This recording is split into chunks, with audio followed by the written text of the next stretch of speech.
هبني عطاك يا أنت الكريم منك العطاء يا أنت العظيم. بسم الله الرحمن الرحيم. الحمد لله رب العالمين، والصلاة والسلام على أشرف المرسلين وعلى آله وصحبه أجمعين وعلى من تبع هداهم إلى يوم الدين. All praise is due to Allah, and may peace and blessings be upon His Messenger Muhammad sallallahu alayhi wa alihi wa sallam. Assalamu alaikum wa rahmatullahi wa barakatuh. Welcome, dear viewers of Peace TV, for another episode from the Prophet sallallahu alayhi wa sallam's counseling. And tonight, inshallah, we will be discussing a new topic and a new counseling from the Messenger of Allah. And the title of this is going to be Ad-Deen al-Nasiha. The religion, all of it is to do with sincerity. The hadith is narrated in Sahih al-Imam Muslim from Tamim al-Dari radiyallahu anhu wa ardah, that the Messenger sallallahu alayhi wa sallam said, Ad-Deen al-Nasiha. Religion, all of it is to be about sincerity. قُلْنَا وَلِمَنْ يَا رَسُولَ اللَّهِ.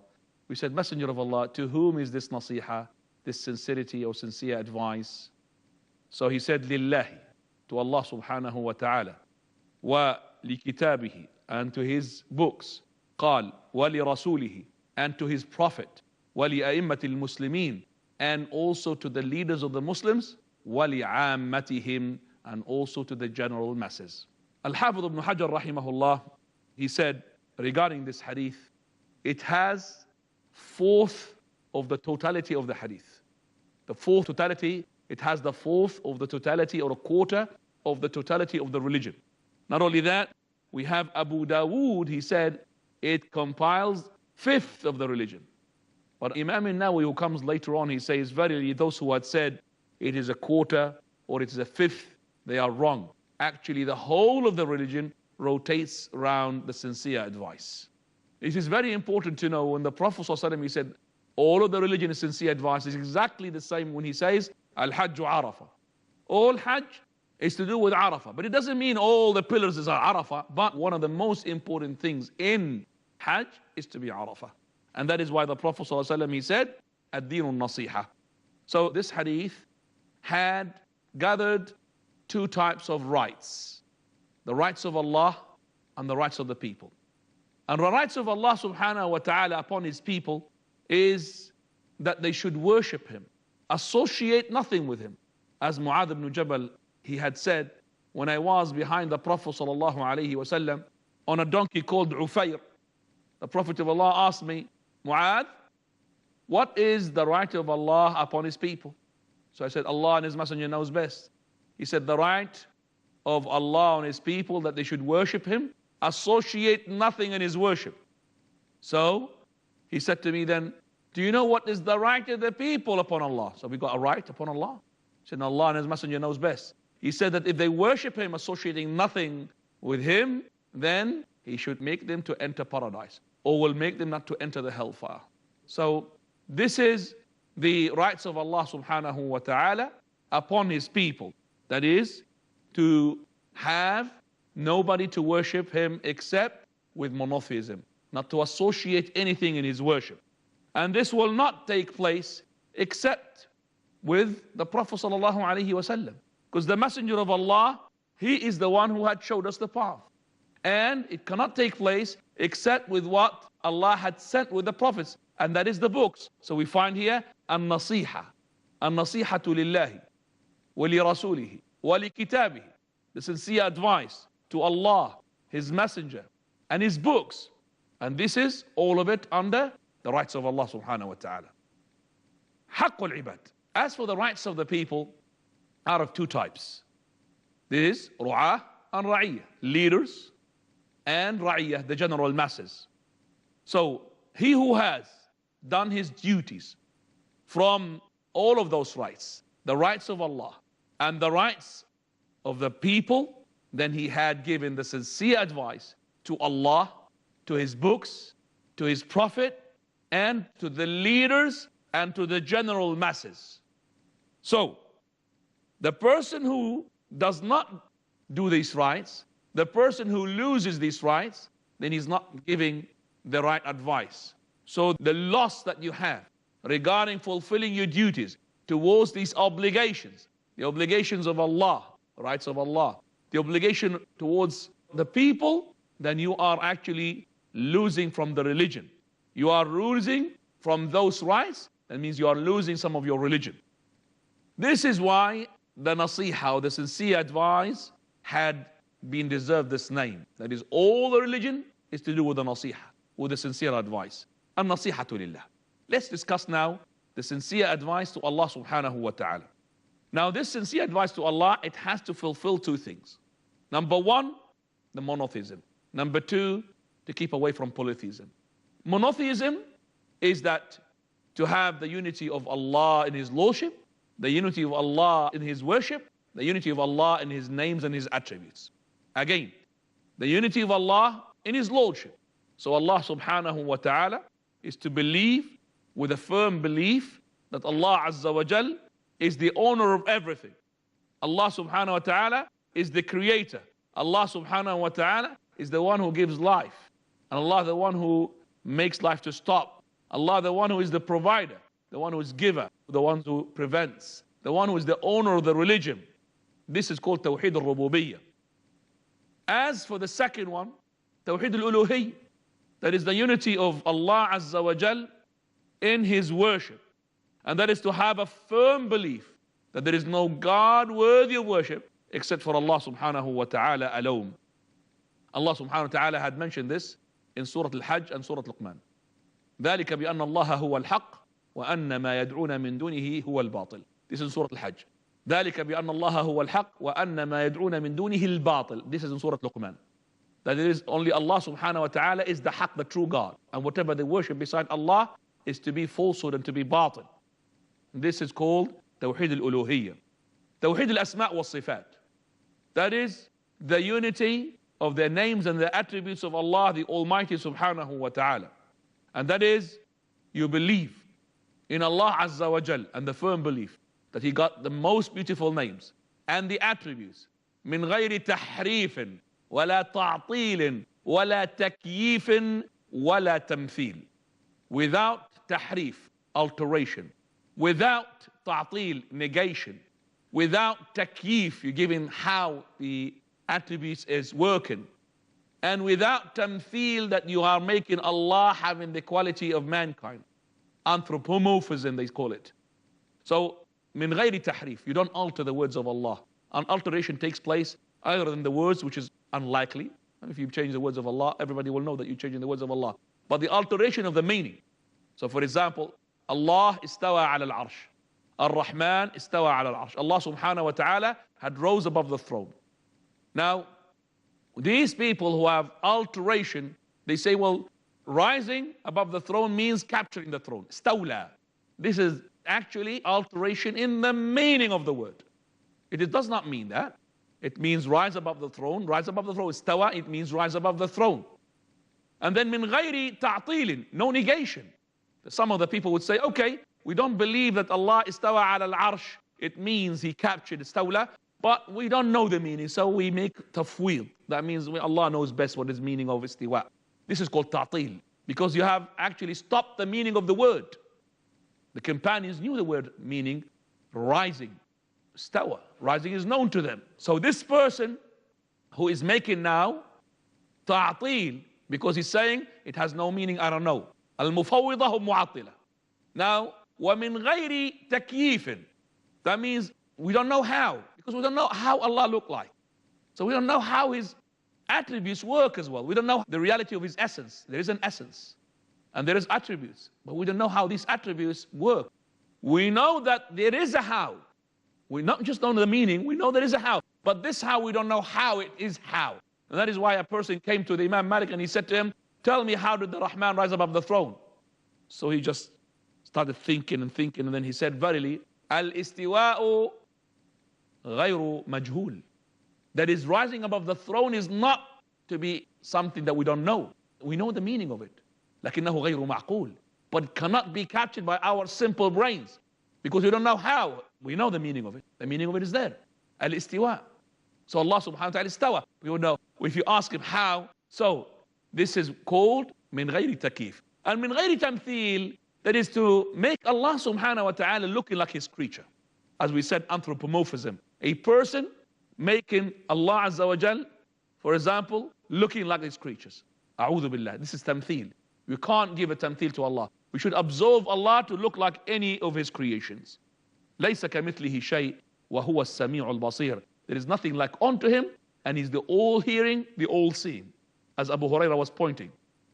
The all-hearing and the all-seeing. Now, the second type of an-nasiha lillah, we said nasiha lillah, that's to fulfill two conditions. That is monotheism. We have explained it. Monotheism in the lordship, monotheism in the worship, monotheism in the asma wa sifat, the names and the attributes. The second one, which is to keep away from polytheism. And that is, again, in the lordship, in the worship, and in the names and the attributes. That is, the polytheism regarding the lordship, that is, you say that Allah subhanahu wa ta'ala, other than Him, there is one who could give. One can give you life. One can move the sun about. And those people, unfortunately, some of the Muslims as well, they give some attributes of Allah the Almighty to some creatures. Wal-iyadu billah. This is not right. Also, shirk al-uluhiyyah. That is, polytheism regarding the worship. Those people who are worshipping beside Allah somebody else. That, well, like the kuffar of the Quraysh. Now the kuffar of Quraysh, they used to have monotheism in their lordship. وَلَئِنْ سَأَلْتَهُمْ مَنْ خَلَقَ السَّمَاوَاتِ وَالْأَرْضَ يَقُولُونَ اللَّهِ. If you ask them who had created heaven and earth, they would say Allah subhanahu wa ta'ala. But why do they worship these idols? Shufa'a. They take them as intercessors to the true God, Allah the Almighty. So they are making lordship shirk or polytheism in the lordship. And inshallah, we will continue after the break. أرجو رضاك يا أنت الرحيم.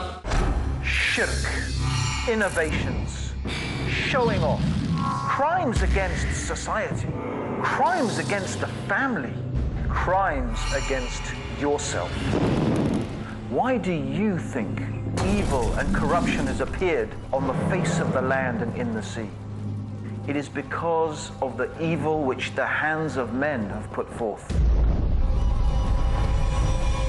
Sins darken the heart, take us away from Allah's mercy, and lead to our destruction and corruption. In order to avoid evil, you need to understand it. Join me, Abdurrahim Green, for a new series discussing the major sins, only on Peace TV.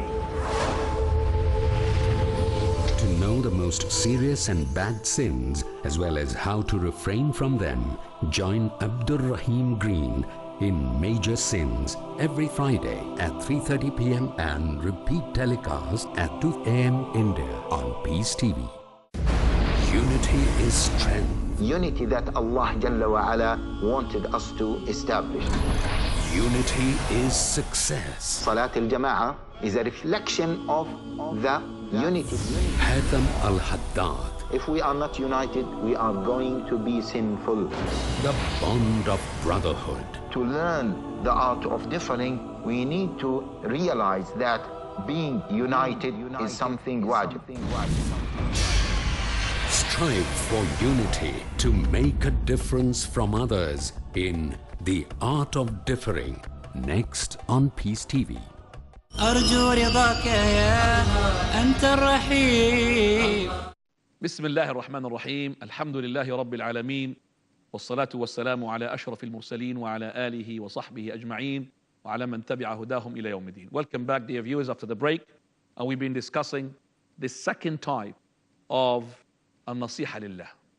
وما أمروا إلا ليعبدوا الله مخلصين له الدين. And they've been commanded not, that is, except to worship Allah alone. مخلصين له الدين, sincere in their religion. حنفاء, and that is only to Allah subhanahu wa ta'ala. The third type of shirk in that category is to keep away from making shirk into al-asma' wa sifat, the names and the attributes, which is that you are giving Allah subhanahu wa ta'ala a name which is not being mentioned in the book or the sunnah. Or you're giving Allah subhanahu wa ta'ala an attribute which is not being mentioned in the book and the sunnah. All of that is to be shirk in the names and the attributes. Now, he who had, walhamdulillah, abided himself with monotheism and kept away from the shirk, then he had done the sincere advice to Allah Azza wa Jal. That is why in the Quran we find so many verses talking about this issue. لا تجعل مع الله إلها آخر in Surah Al-Isra. Don't make another God, another deity. Don't take another God, another deity, another God with Allah Azza wa Jal. لا تجعل مع الله إلها آخر. Second nasiha, النصيحة للكتاب. That is the second advice, sincere advice is to the book, which is that to believe in the books that Allah had sent and to follow what is in the book. In Surah Al-A'raf, verse number 3, Allah subhanahu wa ta'ala says, وَاتَّبِعُوا مَا أُنزِلَ إِلَيْكُم مِّن رَبِّكُمْ, and follow what is being sent to you from your Lord. وَلَا تَتَّبِعُوا مِن دُونِهِ أَوْلِيَاءَ قَلِيلًا مَا تَذَكَّرُونَ, and don't worship beside him awliya, protectors. That is, قَلِيلًا مَا تَذَكَّرُونَ, little but you remember. So an-nasiha, the sincere advice to the books, it means that you read the Quran and you make tartil of the Quran and you implement the Quran, you understand it and implement it. As in Surah Al-Muzzammil, verse number 4, وَرَتِّلِ الْقُرْآنَ تَرْتِيلًا, and recite the Quran in a slow way with a nice melody. Subhanahu wa ta'ala. Prophet sallallahu alaihi wasallam has given us, a lot of encouragement for the sake of reciting the Quran. Prophet sallallahu alaihi wasallam, he said, "Man qara'a harfan," he who recites one letter from the Quran, min kitabillah, from the book of Allah, falahu hasana, he's got a hasana. Wal hasanatu bi ashri amthaliha, and this hasana will have a multiple of 10 times its like. قال لا أقول ألف لام ميم حرف. I don't say when I say alif lam mim is one letter, but alif harf, lam harf, mim harf. All of these are 3 letters. Alif lam mim, I've got 30 hasana already. Now, also the Prophet sallallahu alaihi wasallam, he said, خيركم من تعلم القرآن وعلمه. The best of you who had learned the Quran and he taught it. خيركم من تعلم القرآن وعلمه. The best of you who had learned the Quran and he taught it. مجتمع قوم, another hadith. Any group of people, they are getting together inside a masjid or inside a place, reciting the book of Allah, discussing the book of Allah subhanahu wa ta'ala, except that the angels will come and will sit around with them, and the mercy of Allah and the blessings of Allah will encompass them. قال وذكرهم الله في من عنده, and also Allah will mention them amongst the high inhabitants of the heavens. It's in the authority of Uqba radiallahu anhu in Sahih Imam Muslim also. The Prophet sallallahu alaihi wasallam had come out to Ahl al-Suffa. Ahl al-Suffa is the place where the fuqara, the poor people, used to go there, and most of them are from the Muhajirun, because when they left Mecca, they left everything there. They came to the Medina, so they came to a Suffa. Suffa is not far away from the masjid. It does not exist anymore, by the way. There is no Suffa at the moment. Okay? So people that want to go to a place and say, this is a Suffa, let's seek barakah, that's not right. But this Suffa, it had more than or almost 400 companions. One of them is Uqba. One of them is Abu Dharr. One of them is Abu Hurairah. All these companions were very poor. So, radiallahu anhu wa ardah, Uqba, he says, the Prophet of Allah came to see them. And he was talking to them. He said, Ayyukum, who's amongst you, wants to go to the Al-Aqiq. Aqiq is a market where they used to sell camels. Or Buthan, another market as well. They sell camels and sheep and cattle.